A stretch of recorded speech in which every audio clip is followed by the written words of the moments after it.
All right, now it is my privilege to introduce Pastor Mike Pancoast. I'm sure he'll share a little bit about him, so I don't need to share anything.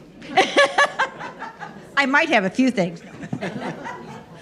Thanks, Connie, and thank you, everyone, for your warm welcome so far. It has been a whirlwind over the last couple of days.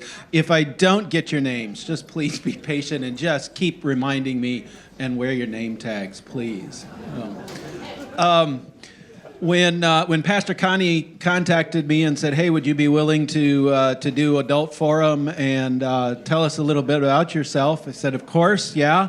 And then I thought about it a little bit and thought, I get to talk about myself. Not exactly top of my list of favorite things to do. But the way that I kind of thought about this, had I thought about it really and been a little bit more prepared, I would have put this together in terms of what I would have called a spiritual timeline. And I would have had pieces of paper and pencils and invited you to participate as well. So I want you to be thinking about how would you not only tell the story about yourself, how would you tell the story of your faith? Where would that begin? For many of us Lutherans, that probably began at birth and shortly thereafter in the waters of baptism, whether that was at this congregation or another. I grew up in Texas.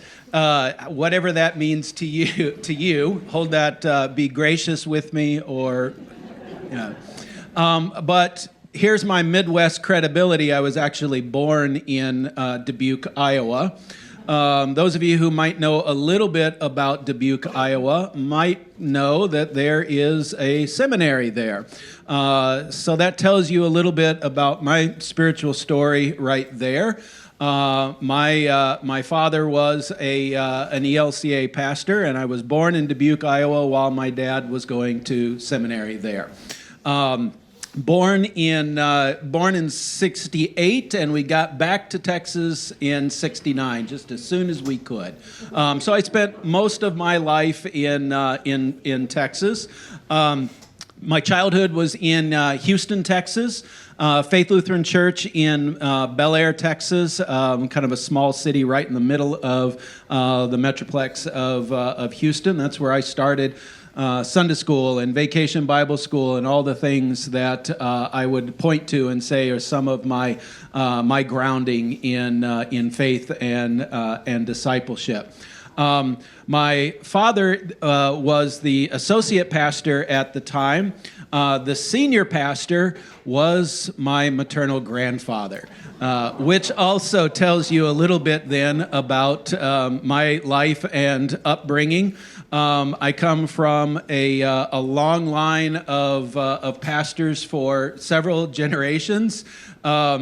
My brother is also an ELCA pastor in Loveland, Colorado, as is his spouse, Sonia, as is my wife, Carrie. The line that my brother and I often use is, when we were growing up, we couldn't find any honest work, so we went into the family business.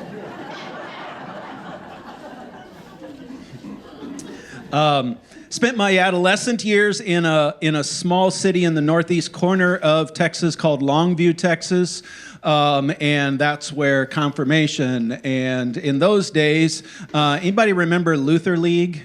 Few Luther League folks. It was still Luther League. I'm just old enough that it was still Luther League back in the day. High school youth group, huh? And it was there that if I were drawing this out on a timeline to specific important events, important places, important people, my father had been an internship supervisor for a number of years, and one of his interns was a fellow who had been a nuclear physicist by training in his previous life, and decided that wasn't confounding enough, and so he went into the ministry as well.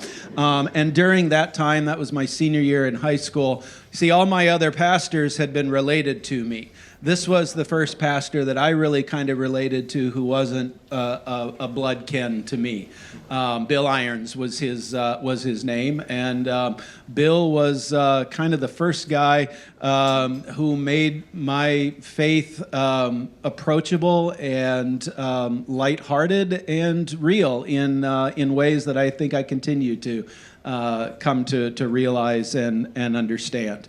I'm just going to kind of buzz through this, and then I'd really appreciate, this is really more kind of my style than standing up in front of you and talking, questions that you might have, curiosities as well. Graduated from high school in 1987. I'm 55 years old, so I'll just make the math really easy at that point. Graduated from high school in 1987 and went to Texas Lutheran College in Seguin, Texas, also one of our ELCA schools there. Texas Lutheran was kind of the heritage place. Both of my parents went there. That's where they met. My grandparents went there. I did have a choice. I could go to any school that I wanted as long as it was Texas Lutheran. And that was a good place for me as well. I would put on this spiritual timeline of how God moved in my life. One of the most important episodes of being at Texas Lutheran was that I got to sing in the Texas Lutheran concert choir. Now, I know saying that here in the Midwest, right? You think, oh, that's probably a cute little choir down there. And indeed, St. Olaf and Luther. I saw somebody with a Luther sweatshirt on earlier. Luther, Concordia, marvelous choral traditions. My conductor at Texas Lutheran was a fellow named Sigurd Christensen. His father was Paul J. Christensen. Those of you who might be cobbers or know of the Concordia College choir, Paul J. was his father. So another little bit of Midwest credibility there, even in Texas. My degree at Texas Lutheran was in English. Writing is still something that I enjoy doing. But at the end of my time there, when it was time to decide what to do, I got a degree, and that was about it. What do I do now with a degree in English? So I was looking at things like graduate school and becoming an English teacher and things like that. I had a number of people unrelated to me, not my blood relation or my father or grandfather or anything like that, who had known me through the years and had consistently asked the question, have you ever thought about being a pastor like your dad, like your grandfather, like your uncle, like your great-uncle, like your great-great-grand? You see what I mean? And the answer when I was a little kid was always an easy one. No. Growing up in Houston in the 70s and early 80s, I was going to be an astronaut. I was going to be a shortstop for the Houston Astros. I was going to be anything except a pastor. But in that spiritual timeline that I might draw and circle some of those moments of questioning, that became less and less of an easy way of saying no.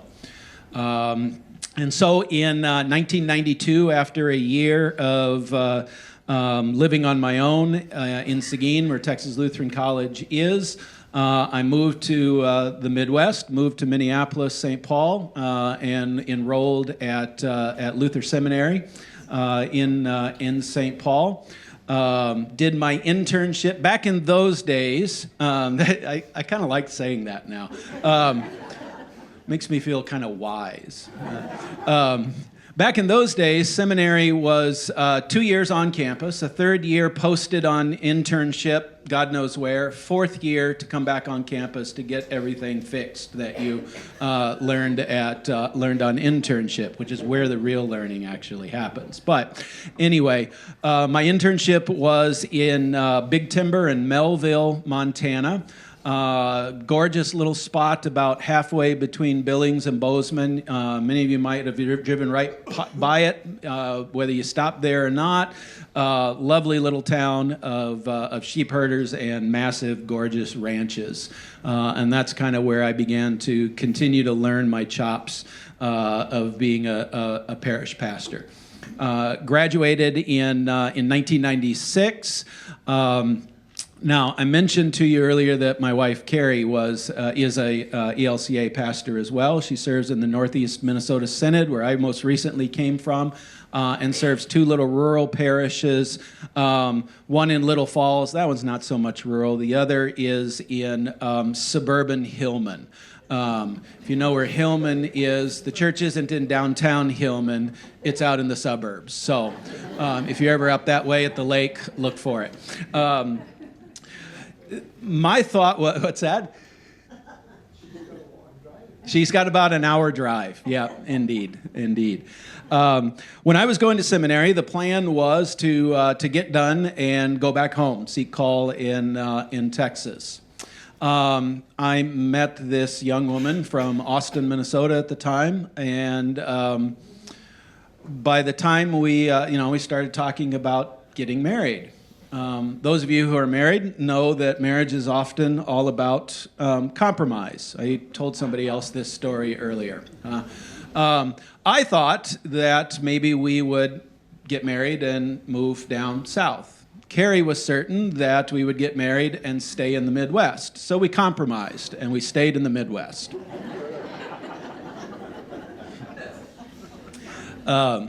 She hates that line, by the way. You'll get to meet her at some point, I hope, I'm certain. First call was in Hayward, Wisconsin, First Lutheran Church in Hayward, Wisconsin. Some of you maybe have laked up there, might know Hayward. Our firstborn was born there. Olson is our oldest. He'll be 26 this year, and Olson is the high school and young adult ministry coordinator at St. Philip the Deacon Lutheran Church in Plymouth. So it seems that maybe he might be going into the family business as well. You know, I kind of think that's sort of a good thing, that we didn't mess him up so much that he hates the church or something like that. We're very proud of Olson. Olson graduated during the pandemic 2020 from Concordia College as well. Hold on to that because you'll see another theme coming up here in a second. From Hayward, Wisconsin, we moved to Rice Lake, Wisconsin, just a little south of there in the Northwest Synod of Wisconsin, where I served 2 small rural congregations on either side of Rice Lake. And it was while we were there in Rice Lake that our 3 daughters were born. Laura is our oldest daughter, and she will be graduating in a couple of weeks from Concordia Moorhead. That's 2, if you're counting. Our middle daughter, Anna, was born there as well, and she is a second-year student at Concordia and Moorhead. That's number 3. And our youngest daughter, Eleanor, was also born while we were living in Rice Lake, Wisconsin. And she is just now finishing up her first year. Does anybody want to guess where she goes to school? Yeah, not the University of Minnesota, Paul. She is also, and not Bethel either. She is also at Concordia Moorhead. Concordia is for my wife's family what Texas Lutheran is for my family, and they did a much better job of convincing my kids to go to Concordia Moorhead. And having been now in the Midwest all these years and seeing what Concordia Moorhead has done for my kids, the only thing that I can say is roll Cobbs. So we're very pleased and happy with that school. We were in Rice Lake, Wisconsin for nearly 10 years, Carrie serving both interim as well as settled calls. And from there, the Lord called us again in that spiritual timeline, this time to uproot a little bit further. And in 2009, both Carrie and I were installed on the staff of First Lutheran Church in Minot, North Dakota. Why not Minot? You know the answer. Friesen is the reason. And it was there. This is how the ELCA works. You know, in the real world, what is it, 5 or 6 degrees of separation? If you've ever played that game, who do we know in between? In the ELCA, I'm convinced it's maybe 2 or 3 degrees of separation. And I'm even more convinced of that. If those of you who know Paul and Marlene Rasmussen, Paul and Marlene, we knew each other out in Minot, and here we are, 17 years later, I think is what Paul said. So those were great years and very challenging years as well. We were out there from 2009 to 13. In 2011, there was a huge flood. In fact, I think there might have been a group from here that went out there to do some flood relief work. And our time out there was kind of punctuated by the flood. 2 years before and 2 years after. From there, I served a brief call in the Southwest Synod of Minnesota, just outside Becker, Minnesota. South Santiago. If you're from there, it's South Santiago Lutheran Church. If you're driving by and see the sign, you would probably think South Santiago Lutheran Church. I used to introduce myself as the pastor there, and folks would say, "Oh, Hispanic mission, huh?" Yeah, no.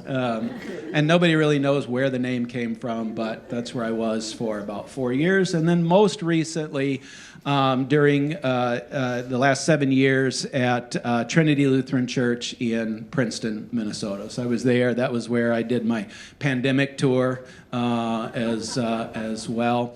One little piece about me in that time there as well. I am 2 years in remission from a non-Hodgkin's lymphoma diagnosis that came in January of 2022. Spent that whole year on vacation in St. Cloud, Minnesota, at the hospital there.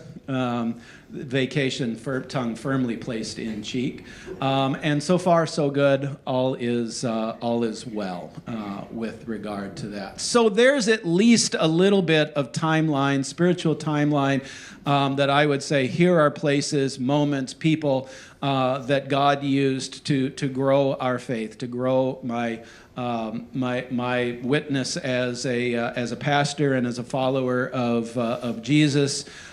Stops along the way in various locales with people very much like yourselves who not only I had an opportunity perhaps to impact, but I can certainly bear witness had an opportunity to impact my life of faith as well.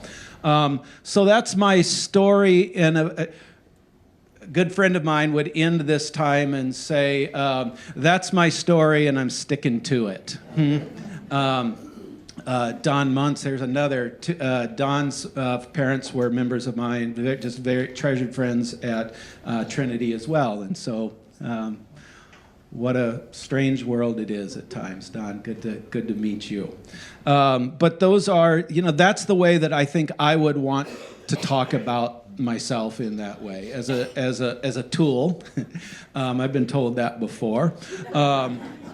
As a tool in God's hands to bear witness to the hope and the good news, to hopefully encourage, as we heard from Pastor Connie this morning, that courage that is ours in Christ Jesus to bear witness to the faith and hope that is ours. That's my story in a thumbnail. Questions that you might have, Paul. What's my relationship to Connie now? Connie is my boss. Is that what you mean? Connie and Mark and I actually go way back, back to our seminary days, and so we have been lifelong friends, and especially as we've kind of been back in the area of kind of rekindled that friendship and that relationship over the last few years. The thing is kind of interesting to us. You recommended we come to this church because Connie and Mark were here. Yeah. And now you're coming here too as a result of them. Spiritual timeline. Who are the people that you would name as being important in your life of faith? You know, Connie and Mark would certainly be a part of that for me as well. Yeah. Thanks, Paul. Good question. Help me with the name. Tim. So when your wife said she was from Boston, she kind of fooled you. Well, yes, she was from Austin, Minnesota. Most of my family is from the San Antonio, Austin, Texas area. And to this day, because there are two Austins in my life, somebody will say, oh, yeah, we're going down to Austin. And my question is, of course, which one? So, yeah, indeed. Thanks, Tim. What else do you want to know about Pastor Mike? Jones, Doug, got it. So if you had a few days off with or without your spouse, take your pick. What would you like to do? Piece of cake. I would probably spend it on in the saddle of a bicycle. That is really kind of what I enjoy doing most in my free time and downtime, and bicycling of all different kinds. Road biking, mountain biking. In the winter, I continue to bicycle as much as I can on a fat bike. Even in the snow, even on trails in the woods. So if any opportunity that I have to have some downtime and be on a bicycle, that's what I would do.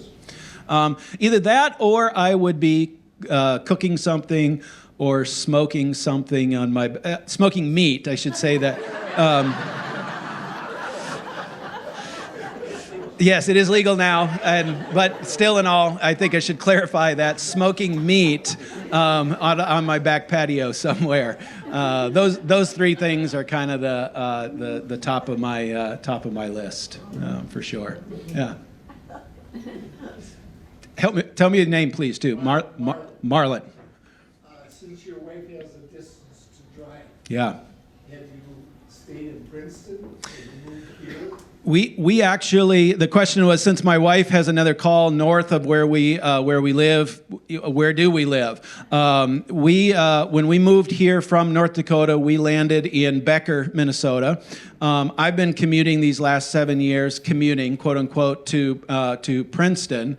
And I say, quote unquote, around commute. I suspect maybe some of you that work probably have commuted 30 minutes or more, even just in the metro area. I got to drive right through the Sherburne National Wildlife Refuge every day for the last 7 years, so we are still in Becker. And the commute this direction time-wise is actually about the same. I can make it here without traffic. That's a joke, right? In about 30 minutes as well. So for the time being, we're staying in Princeton, in Becker.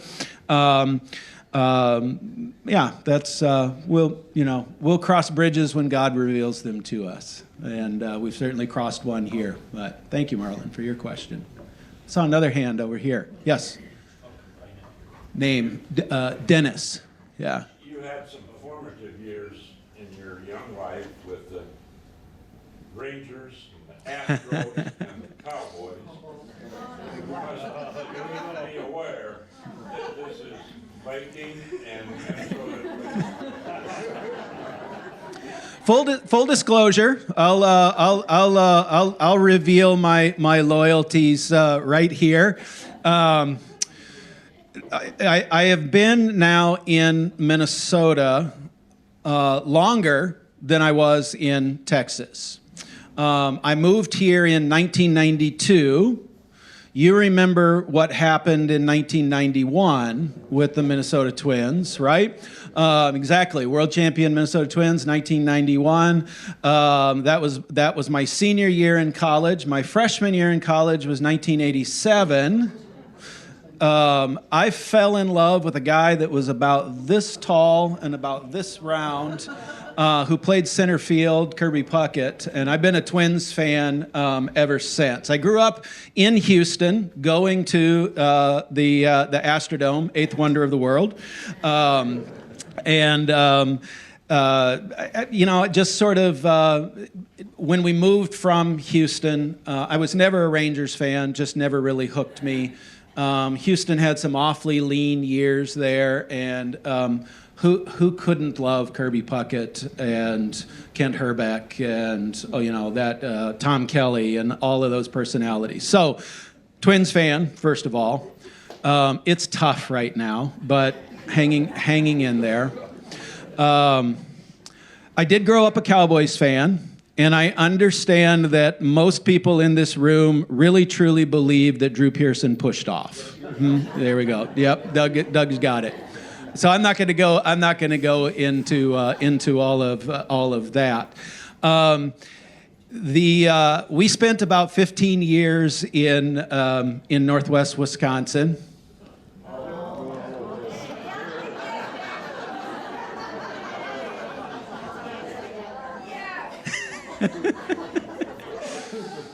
Pastor Connie's sermon was all about being courageous.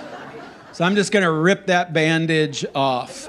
Go Pack Go, exactly. Our first year in Wisconsin, and I was a recovering Cowboy fan at that point. In my mind, Dallas Cowboys and Tom Landry go together.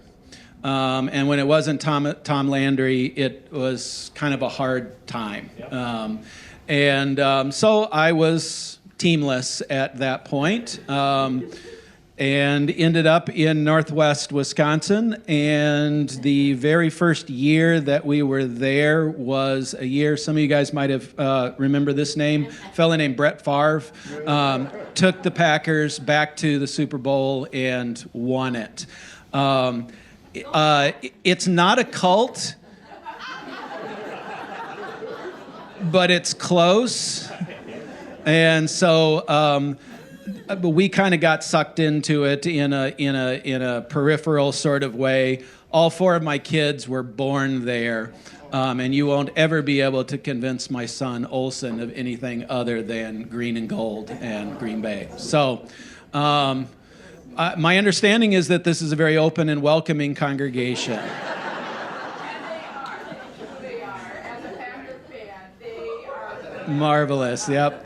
A few more courageous people now starting to stick their hands up. There's one right there. No. My name is Mickey. Mickey? Yes, and just to your point about levels of separation in the LCA. Yeah. Jim says hi, and he's recovering well from his heart surgery. Oh, Jim Schmidt. Yes. Gotcha. He's a friend of mine. We've gone to Camp Onamia for many years for family camp. I just saw him last week, and I said, guess what? We have a new interim pastor. And he knew who that was. Yep. Jim and I, and my wife Carrie, even more so, have worked very, very closely. Carrie was president of the board there at Camp Onamia. After I was president. Oh, you too. Fantastic. Nice to know you, Mickey. Oh, thank you for that. See, yep, 2 degrees of separation. Oh, thank you. Other questions, comments, concerns? How much time do I have, Connie? You have all the time you want, but I have to get upstairs by 5 to 11. Okay, gotcha. Marlon, back over here. Have you spoken to Pastor Brent? I have not. He's got quite an attire too from. Aha. I'm sure You'd be able to donate some. A couple of weeks ago, my father recently died in February after a long bout with dementia and eventually diagnosed as Alzheimer's. While I was gone, a buddy of mine filled in at Trinity Princeton. And right before he started preaching, he said, I know Pastor Mike's going to be leaving in a couple of weeks. And something you might not know about Pastor Mike, he said, is that Pastor Mike really is a closet Vikings fan. And he would really, really appreciate it as you think about going away gifts and things like that. He would really, really appreciate it if you gave him lots and lots of Viking stuff. So I'll have to figure out, there is a goodwill around here, right? So no, I wouldn't do that. So save it for the garage sale. There we go. The super sale, right? I'm learning. There we go. Sandy. So, how long is your call? What is that timeline? The timeline is that it is open-ended until such time as the congregation has determined the direction, both with senior lead as well as the position that I'm currently filling in an interim position. Does that sound like a dancing around the question answer? It's open-ended until such time as things clarify for you guys. So it's not 30 days? No. Yeah, it's open-ended. Yeah. Gosh, I just put a bunch of boxes in my office. I hope it's not 30 days. So, well, for your sake, I hope that it gets, the clarity goes quickly. But, so, yeah, thank you for asking that question. Way back in the back. Help me with the name, please. Hi, Carol. Carolyn. So I'm thinking, way back in all your experience, is there perhaps a funny and or embarrassing moment in your ministry that you'd like to share with us? Yes and no. No. That's not a question I was anticipating. Too many to count? Yeah, yes, really.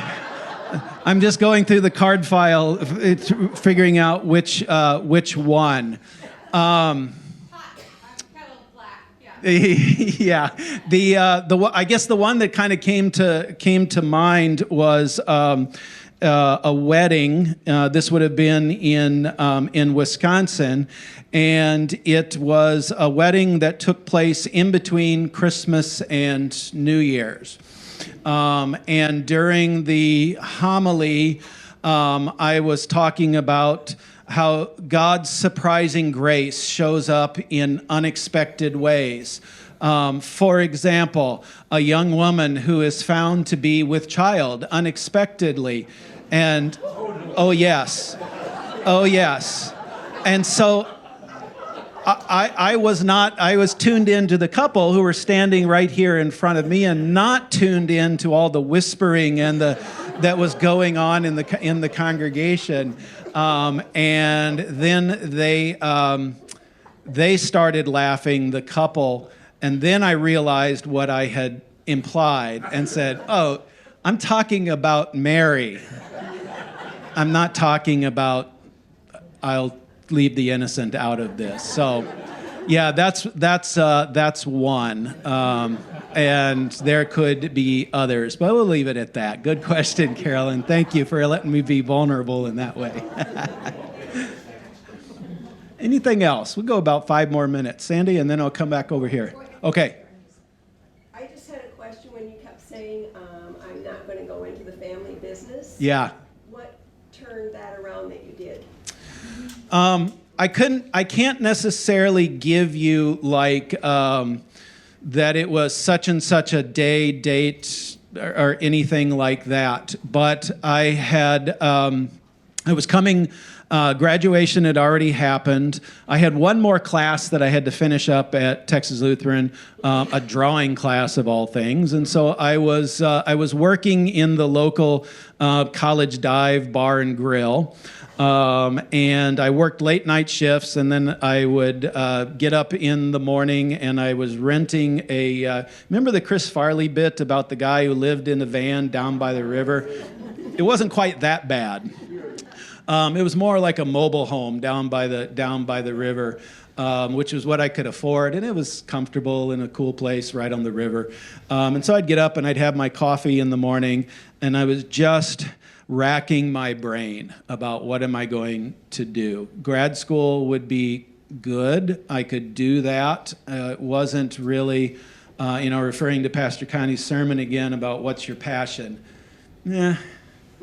I like to cook, but I don't know if I necessarily wanted to do that as a living, working in a restaurant and that kind of thing. And so I, one morning, and this ministry thing, right, having grown up as a pastor's son, grandson, nephew, so on and so forth, just wouldn't leave me alone. And so it was one of those moments. I don't necessarily recommend this, where you open your Bible and close your eyes and doink, and then read whatever the text says, and that's what God is telling you to do. Where I opened that morning was the book of Jonah.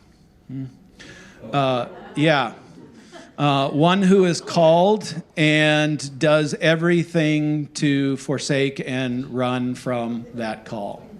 To this day, the book of Jonah is still kind of, especially the first half, is kind of my book, my story.